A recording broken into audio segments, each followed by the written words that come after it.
સૌથી મોટા સમાચાર સામે આવ્યા. વાપીની 9 વર્ષની બાળકીની પહેલા હત્યા કરી, પછી રેપ કર્યો. બનાવ સમયે માસૂમ બાળકી લોહીના આંસુએ રડી હોવાનું કોર્ટમાં તારણ છે. હાલમાં સૌથી મોટામાં મોટા સમાચાર ગુજરાતમાંથી સામે આવ્યા છે.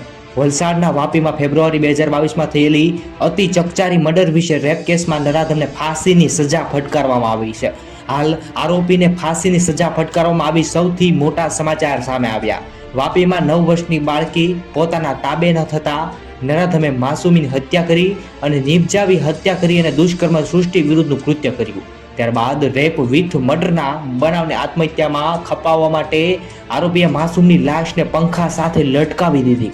આ કેસ વાપીના સ્પેશિયલ પોસ્કો કોર્ટમાં ચાલી રહેલા court rescue of the red case ગણી અને નરાધમને ફાંસીની સજા ફટકારવાનો હુકમ કર્યો છે.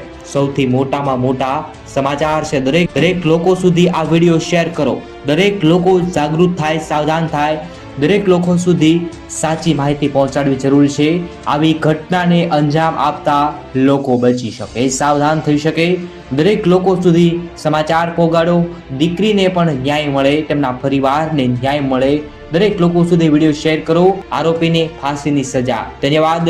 નવા સમાચાર તમારી આસપાસના આવી રીતે નવા સમાચાર માટે જેડી ન્યૂઝ ચેનલને સબસ્ક્રાઇબ કરો. ધન્યવાદ.